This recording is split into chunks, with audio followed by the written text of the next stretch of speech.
بالله السميع العليم من الشيطان الرجيم من همزه ونفخه ونفثه بسم الله الرحمن الرحيم من عمل صالحا من ذكر أو أنثى وهو مؤمن فلنحيينه حياة طيبة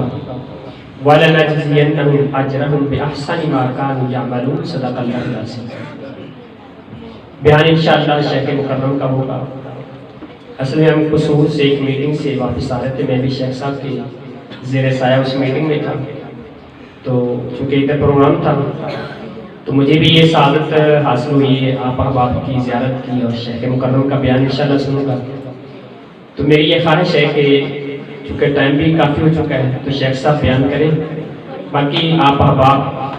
تشریف لائے ہیں، طلباء نے انعامات حصول کیے ہیں۔ یقیناً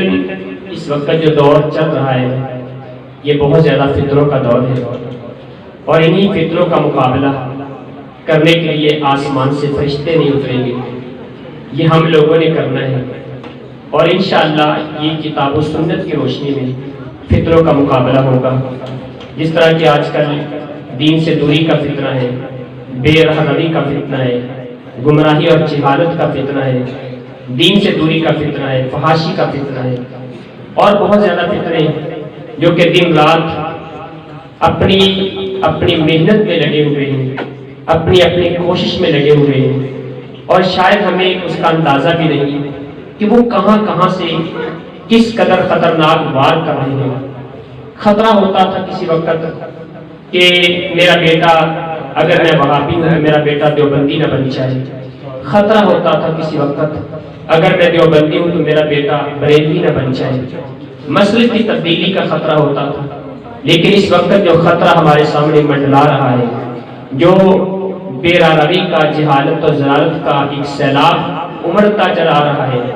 وہ یہ ہے کہ پتہ نہیں کل کو ہمارے بچے مسلمان بھی ہوں گے کہ نہیں۔ یقیناً یونیورسٹیز کے، کالجز کے جو ماحول ہیں، یہ اللہ تعالیٰ ہدایت عطا فرمائے اور ہمارے لیے صراط مستقیم کی رہنمائی آسان فرما دے۔ بہت خطرناک حالات کیا نظر آتے ہیں، لیکن یقیناً یہ جو چھوٹے چھوٹے طلباء، معصوم بچے جنہوں نے قرآن و سنت کو، قرآن مجید کو اپنے سینوں میں محفوظ کیا ہے، اللہ تعالیٰ اس قرآن مقدس کو ان بچوں کے دلوں کی بہار بنا دے، اور ہم تمام کو اس کتاب کے ساتھ سچی محبت کرنے والا بنا دے۔ یہ یقیناً یہی بچے، یہی معصوم طلباء، یہی مدارس، یہی ٹوٹی صفوں پہ بیٹھ کے اپنی جرت دکھانے والے یہ بہادر لوگ، یہ جرت مند لوگ جو لوگوں کے تانے بھی برداشت کرتے ہیں، غربت بھی برداشت کرتے ہیں، تکلیفیں بھی برداشت کرتے ہیں، گرمی سردی کا موسم بھی سہتے ہیں، لیکن پھر بھی دین مقدس کی حفاظت کے لیے وہ برسر پیکار ہے، مارکہ میدان میں کھڑے ہیں، اور وہ اپنی صلاحیتیں، اپنی محنتیں، اپنی کوششیں، اپنی ذہانتیں بتاتے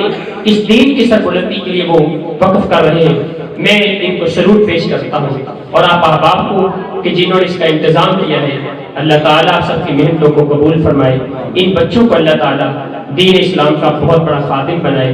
یہ اعلان جو بھی آپ نے سنا تھا نا، یہ اعلان میں نے کروایا تھا الہ آباد کے اندر، ایک ادارے کا اہتمام کیا ہے شیخ صاحب کی سرپرستی میں الحمدللہ۔ چونکہ جو بچے قرآن کی حفظ کرتے ہیں نا، ان کی دو کیٹیگریز ہوتی ہیں، کچھ وہ بچے جو مدارس کی طرف جاتے ہیں، بہت اچھی بات ہے، یقیناً ہمارا دل خوش ہوتا ہے کہ مدارس اصل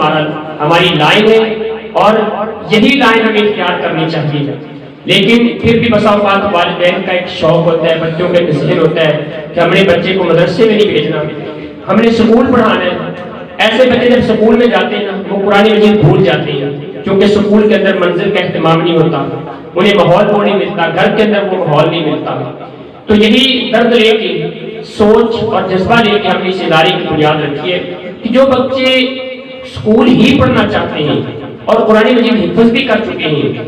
تو ان کے پاس یہ نعمت چھین نہ جائے، ان کے سینے میں قرآن محفوظ رہے۔ ان کو میٹرک سائنس کے ساتھ کروایا جائے گا، اور روزانہ